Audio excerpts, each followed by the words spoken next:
ഖുർആൻ അവതരിപ്പിക്കപ്പെട്ടത് റമദാനിലെ എല്ലാ ദിവസവുമല്ല, അത് ഒറ്റ രാത്രിയിലാണ്. ആ രാത്രി ലൈലത്തുൽ ഖദറാണ്. എന്താണ് ലൈലത്തുൽ ഖദറിൻ്റെ പ്രത്യേകത? അല്ലാഹു സുബ്ഹാനഹു വ തആല തന്നെ പറയുന്നുണ്ട്, ഇന്നാ അൻസൽനാഹു ഫീ ലൈലത്തുൽ ഖദർ. വിശുദ്ധ ഖുർആനിലെ വിശിഷ്ടമായ ഒരു രാത്രിയിൽ നമ്മൾ അവതരിപ്പിച്ചു. വമാ അദ്റാക മാ ലൈലത്തുൽ ഖദർ.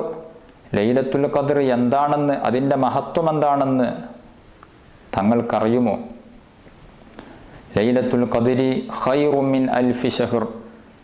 ഖദറിൻ്റെ രാത്രി എന്ന് പറയുന്ന ഒരൊറ്റ രാത്രി 1000 മാസത്തേക്കാൾ പുണ്യമുള്ള രാത്രിയാകുന്നു. 1000 മാസമെന്ന് പറഞ്ഞാൽ ഏകദേശം 83 വർഷവും ഏതാനും ചില മാസങ്ങളും ആകുന്നു. അന്നത്തെ രാത്രിയിൽ ഇബാദത്ത് ചെയ്താൽ, അന്നത്തെ രാത്രിയിൽ ഒരു 2 റക്അത്ത് നിസ്കരിച്ചാൽ 83 വർഷവും ഏതാനും മാസങ്ങളും നിസ്കരിച്ച പ്രതിഫലം അയാൾക്ക് നൽകപ്പെടും എന്നാണ് അതിൻ്റെ പൊരുൾ. 1000 മാസം എന്നല്ല വിശുദ്ധ ഖുർആൻ പറഞ്ഞത്. ലൈലത്തുൽ ഖദരി ഖൈറുൻ മിൻ അൽഫി ശഹർ. 1000 മാസത്തേക്കാൾ പുണ്യം എന്നാണ് പറഞ്ഞത്. അത് എത്രയും ആകാം, 10,000 ആകാം, അല്ലെങ്കിൽ 1,00,000 ആകാം, എത്രയും പ്രതിഫലമാകാം. ചുരുങ്ങിയത് 1000 മാസത്തെ പ്രതിഫലമെങ്കിലും ലഭിക്കും എന്നാണ് ആ പറഞ്ഞതിൻ്റെ അർത്ഥം. അപ്പോൾ എത്രമാത്രം വിശിഷ്ടമായ രാത്രിയായിരിക്കും ആ ലൈലത്തുൽ ഖദറിൻ്റെ രാത്രി. ഖദർ എന്ന് പറഞ്ഞാൽ മഹത്വം എന്നുള്ള അർത്ഥമുണ്ട്. മഹത്വത്തിൻ്റെ രാത്രി. വിശുദ്ധ ഖുർആൻ അവതരിപ്പിക്കപ്പെട്ടു എന്നുള്ളത് വലിയ മഹത്വമാണല്ലോ. ആ മഹത്വമുള്ള രാത്രി എന്നു മാത്രമല്ല, സ്ഥാനമില്ലാത്ത, മഹത്വമില്ലാത്ത ആളുകൾക്ക് ആ രാത്രിയിലെ ഒരൊറ്റ ആരാധന മൂലം, ഒരൊറ്റ ഇബാദത്ത് മൂലം വലിയ മഹത്വം നൽകപ്പെടുന്ന രാത്രി. അതുകൊണ്ട് തന്നെ മഹത്വം എന്നുള്ള അർത്ഥം ഖദർ എന്നതിന് ഉണ്ട്. മഹത്വത്തിൻ്റെ രാത്രി എന്ന് നമുക്ക് അതിന് ഒരു അർത്ഥമായിട്ട് നമുക്ക് പറയാം. അതോടൊപ്പം തന്നെ ഖദർ എന്നതിന് കണക്കാക്കൽ എന്ന് അർത്ഥമുണ്ട്. ഒരു വർഷത്തേക്കുള്ള മനുഷ്യൻ്റെ എല്ലാവിധ കാര്യങ്ങളും കണക്കാക്കുന്നത് അന്നത്തെ രാത്രിയിലാണ്. അല്ലാഹു സുബ്ഹാനഹു വ തആല നാം ജനിക്കുന്നതിൻ്റെ മുമ്പ് തന്നെ നമ്മുടെ എല്ലാ കാര്യങ്ങളും നേരത്തെ തീരുമാനിച്ച് കണക്കാക്കി വെച്ചിട്ടുണ്ടെങ്കിലും ആ കണക്കാക്കി വെച്ചത് വർഷാവർഷം മലക്കുകളെ ഏൽപ്പിക്കാറുണ്ട്. അത് ഈ രാത്രിയിലാണ്. അടുത്ത വർഷം ആരെല്ലാം ഹജ്ജ് ചെയ്യണം, ആരെല്ലാം ഉംറക്ക് വരണം, ആരെല്ലാം മരിക്കും, ആരെല്ലാം ജനിക്കും എന്ന് തുടങ്ങിയ കാര്യങ്ങളെല്ലാം നിശ്ചയിച്ച് കണക്കാക്കി വെച്ചത് മലക്കുകളെ ഏൽപ്പിക്കുന്നത് ഈ രാത്രിയിലാണ്. നമ്മുടെ പ്രാർത്ഥനകൾ മൂലം, നമ്മുടെ ചില സുഹൃതങ്ങൾ മൂലം നേരത്തെ കണക്കാക്കി വെച്ചതിന് ചില മാറ്റങ്ങളൊക്കെ അല്ലാഹു സുബ്ഹാനഹു വ തആല വരുത്തും. അതുകൊണ്ടാണ് നാം പ്രാർത്ഥിക്കുന്നതും സുഹൃതങ്ങൾ ചെയ്യുന്നതും. ഏതായിരുന്നാലും കണക്കാക്കുന്ന രാത്രി എന്നും ലൈലത്തുൽ ഖദറിന് അർത്ഥമുണ്ട്. അതുപോലെ തന്നെ ഖദർ എന്ന വാക്കിന് തിങ്ങി നിറഞ്ഞ എന്നർത്ഥമുണ്ട്. മലക്കുകൾ ഇറങ്ങൽ മൂലം ആ രാവിൽ മലക്കുകളൊക്കെ ഭൂമിയിലേക്ക് തിങ്ങി നിറഞ്ഞ് ധാരാളം മലക്കുകൾ ഇറങ്ങി വരും. അതുകൊണ്ട് തന്നെ തിങ്ങി നിറഞ്ഞ എന്ന അർത്ഥവും ആ ഖദർ എന്ന വാക്കിന് നമുക്ക് അർത്ഥം നൽകാവുന്നതാണ്. തീരുമാനം എന്ന അർത്ഥവും ഉണ്ട്. തീരുമാനവും വിധി എന്നൊക്കെ അർത്ഥമുണ്ട്. അള്ളാഹു കാര്യങ്ങൾ തീരുമാനിക്കലും വിധിക്കുന്നതുമൊക്കെ ആ രാത്രിയിലാണ് എന്നൊക്കെ രൂപത്തിൽ ലൈലത്തുൽ ഖദറിന് നമുക്ക് അർത്ഥം നൽകാവുന്നതാണ്. ഏതായിരുന്നാലും എല്ലാ അർത്ഥത്തിലും നമുക്ക് ലൈലത്തുൽ ഖദർ ഉപയോഗിക്കാം. മഹത്വമുള്ള രാത്രി, തീരുമാനത്തിൻ്റെ രാത്രി, വിധിയുടെ രാത്രി, മലക്കുകളെ കൊണ്ട് തിങ്ങി നിറയുന്ന രാത്രി, എല്ലാമാണ് ലൈലത്തുൽ ഖദർ. അത് വിശിഷ്ടമായ രാത്രിയാണ്. അതിലെ ഒരു സെക്കൻഡ് പോലും നാം പാഴാക്കി കളയരുത്. ആ രാത്രി എന്നാണ്? ആ രാത്രി എന്നാണ്? അത് വിശുദ്ധ റമദാനിലാണ്. റമദാനിൽ എന്ന് ചില ഹദീസുകൾ നമുക്ക് സൂചന നൽകുന്നുണ്ട്. അത് അവസാനത്തെ 10-ലാണ്. കൃത്യമായി ഇന്ന ദിവസമാണ് എന്ന് പ്രതിപാദിക്കുന്നില്ല. അത് അല്ലാഹു സുബ്ഹാനഹു വ തആല മറച്ചു വെച്ചതാണ്, ഒളിപ്പിച്ചു വെച്ചതാണ്. എന്തിനു വേണ്ടി? വിശുദ്ധ റമദാനിലെ ഏതോ ഒരു രാത്രിയിൽ ലൈലത്തുൽ ഖദറിനെ ഒളിപ്പിച്ചു വെച്ചു, നമുക്കറിയിച്ചു തരാതെ മറച്ചു വെച്ചു. എന്തിനു വേണ്ടി? വിശുദ്ധ റമദാനിലെ എല്ലാ രാത്രികളെയും നമ്മൾ പ്രത്യേകം ബഹുമാനിക്കാനും ആദരിക്കാനും വേണ്ട രൂപത്തിൽ ഇബാദത്ത് ചെയ്യാനും വേണ്ടി. ഇങ്ങനെ പല കാര്യങ്ങളും അല്ലാഹു സുബ്ഹാനഹു വ തആല ഒളിപ്പിച്ചു വെച്ചിട്ടുണ്ട്.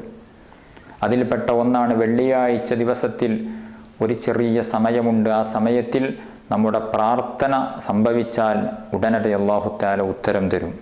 ആ സമയം ഏത് എന്ന് അല്ലാഹു തആല കൃത്യമായി വ്യക്തമായി പറഞ്ഞു തന്നിട്ടില്ല. ഒരുപക്ഷെ അത് വെള്ളിയാഴ്ച രാത്രിയാകാം, പകലിലാകാം. ചില പണ്ഡിതന്മാരൊക്കെ പറഞ്ഞു ഖത്തീബ് മിമ്പറിൽ കയറുന്ന സമയമാണ്. ചിലർ പറഞ്ഞു 2 ഖുതുബകൾക്കിടയിൽ ഖത്തീബ് ഇരിക്കുന്ന സമയമാണ്, അസറിന് ശേഷമുള്ള സമയമാണ് എന്നൊക്കെ പറഞ്ഞവരുണ്ട്. ആ സമയങ്ങളെല്ലാം നമ്മൾ ശ്രദ്ധാപൂർവം ഉപയോഗിക്കാൻ വേണ്ടിയാകുന്നു അല്ലാഹു സുബ്ഹാനഹു വ തആല അത് മറച്ചു വെച്ചിട്ടുള്ളത്. വെളിവാക്കി തന്നാൽ നാം ആ സമയത്തെ മാത്രം പ്രയോജനപ്പെടുത്തും, ബാക്കിയുള്ള സമയത്തെ നാം നെവർ മൈൻഡ് ചെയ്യും. അതുണ്ടാവരുത്. പവിത്രമുള്ള സമയങ്ങൾ, പവിത്രമുള്ള ദിവസങ്ങളെയും മാസങ്ങളെയും ഒക്കെ അതിൻ്റെ എല്ലാ ഘടകങ്ങളിലും മുഴുവൻ സമയങ്ങളിലും നാം കൂടുതൽ ആ ഒരു പവിത്രതയെ മാനിച്ചുകൊണ്ട് ആരാധനയിൽ മുഴുകാൻ വേണ്ടിയാണ് അല്ലാഹു തആല അങ്ങനെ ചെയ്തിട്ടുള്ളത്. അതുപോലെ തന്നെ അള്ളാഹുവിൻ്റെ നാമങ്ങളുടെ കൂട്ടത്തിൽ ഇസ്മുൽ അഅ്ലം എന്ന അറിയപ്പെടുന്ന ഒരു നാമമുണ്ട്. അതിമഹത്തായ നാമം. അള്ളാഹുവിൻ്റെ 99 നാമങ്ങളിൽ ഒരു നാമം ഇസ്മുൽ അഅ്ലമാണ്. ചിലർ പറഞ്ഞു ആ നാമം അള്ളാഹ് എന്നുള്ളതാണ് ഇസ്മുൽ അഅ്ലം. അള്ളാഹ് എന്നുള്ളത് മനസ്സിൻ്റെ അടിത്തട്ടിൽ നിന്ന് പറയേണ്ടതുപോലെ പറഞ്ഞാൽ, ഉച്ചരിക്കേണ്ടതുപോലെ ഉച്ചരിച്ചാൽ, ദുന്യവിയായ സകല ചിന്തകളും മനസ്സിൽ നിന്ന് വലിച്ചെറിഞ്ഞ് സൃഷ്ടാവായ രക്ഷിതാവായ അള്ളാഹുവിനെ മാത്രം മനസ്സിൽ കൊണ്ടുവന്നുകൊണ്ട് അവനെല്ലാത്തിനും ഉത്തരം നൽകുന്നവനാണ്, അവനാണ് നമ്മെ സൃഷ്ടിക്കുന്നവനും പരിപാലിക്കുന്നവനും, അവനാണ് ഈ ലോകത്തിനെ നിയന്ത്രിക്കുന്നവനും എന്നൊക്കെ ഉറച്ച വിശ്വാസത്തോടുകൂടെ അള്ളാഹ് എന്ന് പറഞ്ഞാൽ ഉടനടി ഉത്തരം ഉണ്ടാകും എന്നാണ് മഹത്തുക്കൾ പറയുന്നത്. ചില ആളുകൾ ചോദിക്കാറുണ്ട്, അള്ളാഹ് എന്നുള്ളത് ഇസ്മുൽ അഅ്ലമാകൽ എങ്ങനെ? സാധാരണഗതിയിൽ നാം ഒക്കെ പ്രാർത്ഥിക്കാറുള്ളത് അള്ളാഹ് എന്ന് നാമം കൊണ്ടാണല്ലോ. അതിന് മറുപടിയായിട്ടാണ് അവർ പറഞ്ഞത്. ഉറച്ച വിശ്വാസത്തോടുകൂടി ആത്മാർത്ഥമായി ഖൽബിൽ നിന്ന് എല്ലാ ചിന്തകളും ഉപേക്ഷിച്ചുകൊണ്ട് അള്ളാഹ് എന്ന് പറഞ്ഞാൽ ഇസ്മുൽ അഅ്ലമിൻ്റെ എഫക്റ്റ്, ഫലം അള്ളാഹ് എന്ന് പറഞ്ഞതിനുണ്ടാകും. ഇസ്മുൽ അഅ്ലം വെച്ച് ദുആ ചെയ്താൽ അല്ലാഹു തആല ഉത്തരം തരും. അതുപോലെ തന്നെ അല്ലാഹു തആല മറച്ചു വെച്ച ഇസ്മുൽ അഅ്ലം മറച്ചു വെച്ചിട്ടുണ്ട്. അള്ളാഹ് എന്നുള്ളതാണ് അതിലൊരു അഭിപ്രായം. ചിലർ പറഞ്ഞു റഹ്മാനാണ്, ചിലർ പറഞ്ഞു റഹീമാണ്, യാ ഹയ്യു യാ ഖയ്യൂമാണ്. ഇങ്ങനെ പല അഭിപ്രായങ്ങളും ഉണ്ട്. എന്തിനു വേണ്ടി ഇങ്ങനെ മറച്ചു വെച്ചു? അള്ളാഹുവിൻ്റെ നാമങ്ങളാകുന്ന മുഴുവൻ നാമങ്ങളെയും നാം ഉപയോഗിക്കാൻ വേണ്ടി. അസ്മാഉൽ ഹുസ്ന നാം പതിവാക്കുകയും അത് ചൊല്ലുകയും അതുപയോഗിച്ച് ദുആ ചെയ്യുകയും വേണം. അസ്മാഉൽ ഹുസ്ന മനഃപ്പാടമാക്കുന്നവന് സ്വർഗമുണ്ടെന്ന് ചില ഹദീസുകൾ നമ്മെ പഠിപ്പിക്കുന്നുണ്ട്. ഇസ്മുൽ അഅ്ലം മറച്ചു വെച്ചതുപോലെ, വെള്ളിയാഴ്ചയിലെ ദുആക്ക് ഇജാബത്തുള്ള സമയം മറച്ചു വെച്ചതുപോലെ, ലൈലത്തുൽ ഖദർ മറച്ചു വെച്ചതുപോലെ വേറെയും പല കാര്യങ്ങളും അല്ലാഹു തആല മറച്ചു വെച്ചിട്ടുണ്ട്. മൊത്തം പാപങ്ങളുടെ കൂട്ടത്തിൽ ഒരു പാപം, ആ പാപം ചെയ്താൽ അള്ളാഹുവിൻ്റെ കോപത്തിന് നാം അർഹരായിത്തീരും. ഏതാണ് ആ പാപം? അല്ലാഹു തആല മറച്ചു വെച്ചു. അത് ഇന്ന പാപമാണ് എന്ന് പറഞ്ഞില്ല. എല്ലാ പാപങ്ങളിൽ നിന്നും നാം മാറി നിൽക്കാൻ വേണ്ടിയാണ് അല്ലാഹു തആല അങ്ങനെ ചെയ്തിട്ടുള്ളത്. ഒരു ഹദീസിൽ നിങ്ങൾ കേട്ടിട്ടില്ലേ, നിസ്കരിക്കുന്ന, നോമ്പനുഷ്ഠിക്കുന്ന, സ്വതക്ക ചെയ്യുന്ന, വളരെയധികം പുണ്യകർമ്മങ്ങൾ ചെയ്യുന്ന ഒരു സഹോദരി ഒരിക്കലൊരു പൂച്ചയെ കെട്ടിയിട്ടു, അതിന് ഭക്ഷണം കൊടുത്തില്ല, വെള്ളം കൊടുത്തില്ല. അതിൻ്റെ പേരിൽ ആ സ്ത്രീ നരകത്തിൽ പോയി. ആ സ്ത്രീക്ക് അള്ളാഹുവിൻ്റെ കോപത്തിന് അർഹമാകേണ്ട പാപം അതായിരുന്നു. അത് ചെയ്തത് മൂലം ആ സ്ത്രീ നരകത്തിൽ പ്രവേശിച്ചു. നന്മകളുടെ കൂട്ടത്തിൽ അല്ലാഹു സുബ്ഹാനഹു വ തആല ഒരു നന്മയെ മറച്ചു വെച്ചിട്ടുണ്ട്. അത് ഏത് നന്മയാണ് എന്ന് നമുക്കറിയില്ല. അത് ചെയ്താൽ അള്ളാഹുവിൻ്റെ പൊരുത്തത്തിന് നാം അർഹമായി തീരും. ഒരു മനുഷ്യൻ ഒരു നായക്ക് വെള്ളം കൊടുത്തതിൻ്റെ പേരിൽ വലിയ സ്ഥാനം ലഭിച്ച സംഭവം നാം കേട്ടിട്ടുണ്ട്.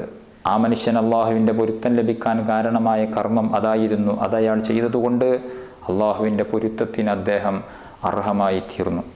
ഇങ്ങനെ നമുക്കൊക്കെ അള്ളാഹുവിൻ്റെ കോപത്തിന് നാം അർഹമാകുന്ന ചില കുറ്റങ്ങളുണ്ട്. അത് നാം ചെയ്യരുത്. അത് ഏതാണെന്ന് നമുക്കറിയില്ല. എല്ലാ തെറ്റുകളിൽ നിന്നും മാറി നിൽക്കാൻ വേണ്ടിയാണ് അല്ലാഹു തആല അങ്ങനെ ചെയ്തത്.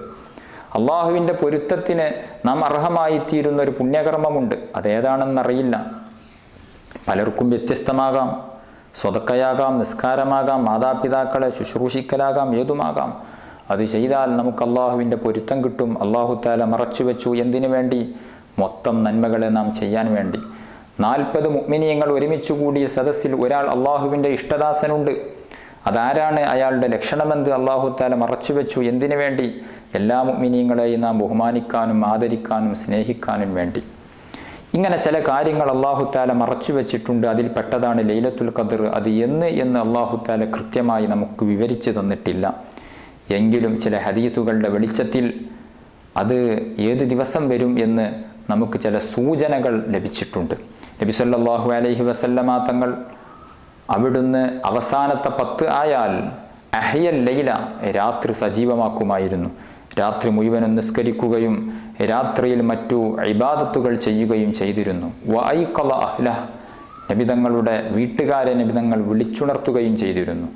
വശദ്ദൽ മിഅ്സർ, നബി സല്ലല്ലാഹു അലൈഹി വസല്ലമ തങ്ങൾ തുണി നന്നായി ശ്രദ്ധയോടുകൂടെ ഉടുക്കുമായിരുന്നു. അതായത് ഒരു കാര്യത്തിലേക്ക് പ്രവേശിക്കുമ്പോൾ ഒന്ന് ഒരുങ്ങാൻ വേണ്ടി വസ്ത്രമൊക്കെ ഒന്നുകൂടെ തുണിയൊക്കെ ടൈറ്റാക്കി എടുത്ത് ഒന്ന് ഒരുങ്ങലുണ്ട്. ആ രൂപത്തിൽ നബി സല്ലല്ലാഹു അലൈഹി വസല്ലമ തങ്ങൾ റമദാനിൻ്റെ അവസാനത്തെ 10 ആയാൽ ഒരുങ്ങുമായിരുന്നു. മറ്റൊരു ഹദീസിൽ കാണാം, ആയിഷ ബീവി റളിയല്ലാഹു അൻഹ പറയുന്നു, കാനൻ റസൂലുള്ളാഹി സ്വല്ലല്ലാഹു അലൈഹി വസല്ലം യജ്തഹിദു ഫീ റമളാന മാ ലാ യജ്തഹിദു ഫീ ഗൈരിഹി.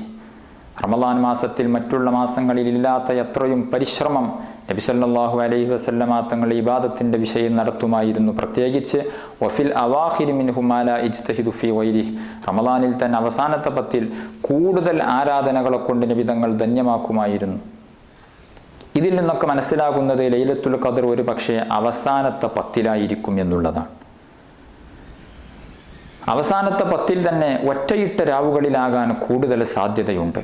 നബി സല്ലല്ലാഹു അലൈഹി വസല്ലമ തങ്ങൾ പറഞ്ഞിട്ടുണ്ട്, തഹറൗ ലൈലത്തുൽ ഖദ്രി ഫിൽ വിത്രി മിനൽ അശ്രിൽ അവാഖിരി മിൻ റമളാൻ.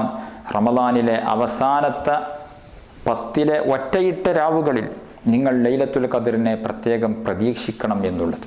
അപ്പോൾ റമളാൻ 21-ൻ്റെ രാവ് 23-ൻ്റെയും 25-ൻ്റെയും 27-ൻ്റെയും 29-ൻ്റെയും ഒക്കെ രാവുകൾ പ്രത്യേകം ലൈലത്തുൽ ഖദ്റിനെ കൂടുതൽ പ്രതീക്ഷിക്കേണ്ടതും പ്രതീക്ഷിച്ചുകൊണ്ട് ഇബാദത്ത് ചെയ്യേണ്ടതും ആകുന്നു. റമളാൻ 27-ന് കൂടുതൽ പ്രതീക്ഷിക്കേണ്ടതായ രാത്രിയാണ് എന്ന് മറ്റു ചില ഹദീസുകളിലൂടെയൊക്കെ നമുക്ക് മനസ്സിലാക്കാൻ സാധിക്കും. ചില തസവുഫിൻ്റെയൊക്കെ പണ്ഡിതന്മാർ പറഞ്ഞു, ചില പണ്ഡിതന്മാർ പറഞ്ഞു റമളാൻ 27-നാണ് ലൈലത്തുൽ ഖദ്ർ. കാരണം ലൈലത്തുൽ ഖദ്ർ എന്ന വാക്കിന് 9 അക്ഷരങ്ങളാണ് ഉള്ളത്. ഇന്നാ അൻസൽനാഹു ഫീ ലൈലത്തുൽ ഖദ്ർ എന്നുള്ള സൂറത്തിൽ 3 പ്രാവശ്യമാണ് ലൈലത്തുൽ ഖദ്ർ ആവർത്തിച്ചിട്ടുള്ളത്. 3 × 9 = 27 എന്ന് കിട്ടുമല്ലോ. അതുകൊണ്ട് ലൈലത്തുൽ ഖദ്ർ റമളാനിൻ്റെ 27-നാണ് എന്ന് പറഞ്ഞ പണ്ഡിതന്മാർ ഉണ്ട്. ഇങ്ങനെ പലരും പല വീക്ഷണങ്ങൾ പറഞ്ഞിട്ടുണ്ട്. എങ്കിലും അത് റമളാനിലെ ഏത് രാത്രിയിലും ആകാം. കൂടുതൽ സാധ്യത അവസാന 10-നാകാം.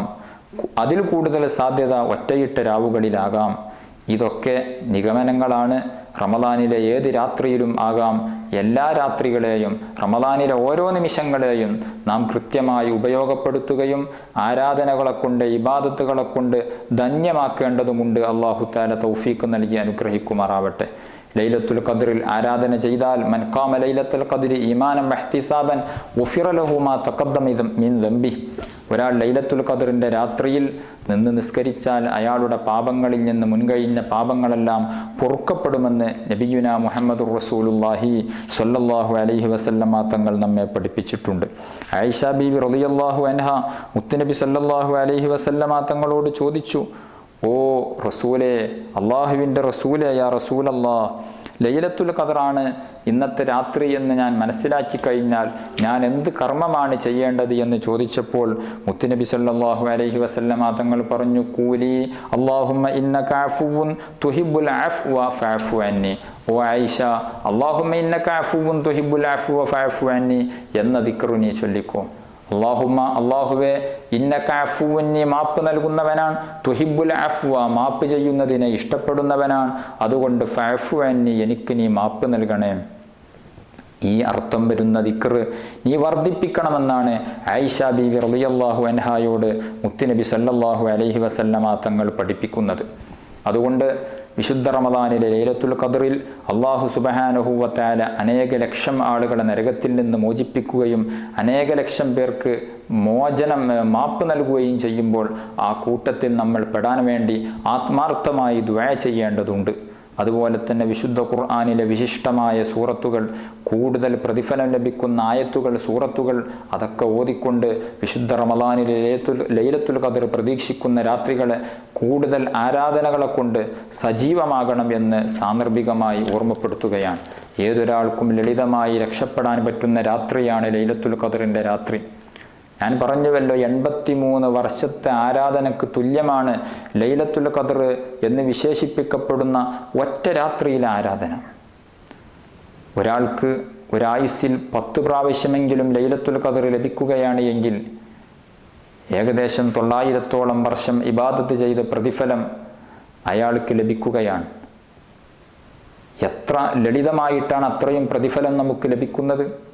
അതുകൊണ്ട് അന്നത്തെ രാത്രിയിൽ കിടന്നുറങ്ങുന്നതിന് പകരം, അന്നത്തെ രാത്രിയിൽ അങ്ങാടിയിൽ പോയി സമയം നഷ്ടപ്പെടുത്തുന്നതിന് പകരം അള്ളാഹുവിൻ്റെ ഭവനമാകുന്ന പള്ളിയിൽ വന്നുകൊണ്ട്, പുരുഷന്മാർ അള്ളാഹുവിൻ്റെ ഭവനമാകുന്ന പള്ളിയിൽ വന്നുകൊണ്ട് എഴുത്തികാഫിൻ്റെ നീയത്തോടുകൂടെ ആരാധനാ കർമ്മങ്ങളിൽ നിരതരാകണമെന്ന് സാന്ദർഭികമായി ഓർമ്മപ്പെടുത്തുന്നു.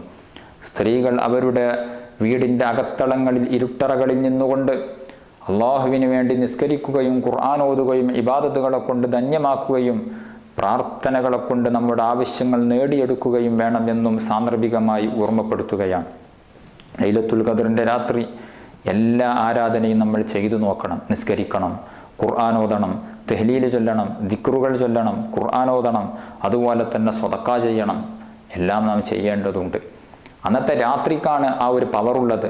പകലിന് പവറുണ്ട് എങ്കിലും ലൈലത്തുൽ ഖദ്റിൻ്റെ രാത്രിയുടെ പവർ പകലിനില്ല. ഹത്താ മത്ലഇൽ ഫജ്ർ എന്നാണ് വിശുദ്ധ ഖുർആൻ പറയുന്നത്.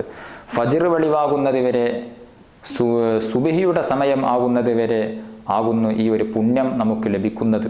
ലൈലത്തുൽ ഖദ്റിൻ്റെ രാത്രിയോട് അടുത്തു വന്ന പകലി എന്ന നിലക്ക് ആ പകലിനൊരു മഹത്വമുണ്ടെങ്കിലും ഈ പറഞ്ഞ മഹത്വം, 1000 മാസത്തെ മഹത്വം പകലിനുണ്ടാവുകയില്ല.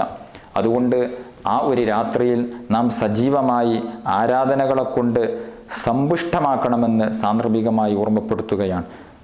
ഇഅ്തികാഫ് എന്നുള്ളത് വളരെയധികം പവിത്രതയുള്ള ഒരു ആരാധനയാകുന്നു. നബി സല്ലല്ലാഹു അലൈഹി വസല്ലമ തങ്ങൾ അവസാനത്തെ 10 പള്ളിയിൽ തന്നെയായിരുന്നു, പുറത്തേക്ക് പോവാറില്ലായിരുന്നു.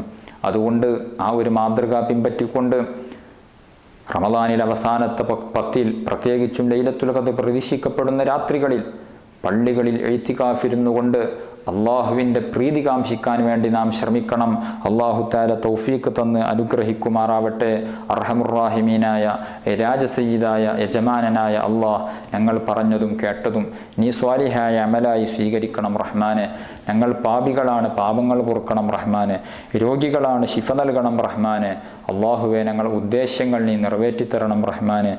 ഞങ്ങളിൽ പല ബുദ്ധിമുട്ടുകളും പ്രയാസങ്ങളും കഷ്ടപ്പാടുകളും അനുഭവിക്കുന്നവരുണ്ട്, നീ സലാമത്ത് നൽകണം റഹ്മാനെ. വിവാഹപ്രായം എത്തി നിൽക്കുന്നവരുണ്ട്, അനുയോജ്യരായ ഇണകളെ നൽകണം റഹ്മാനെ. മക്കളില്ലാത്തവരുണ്ട്, സ്വാലിഹീ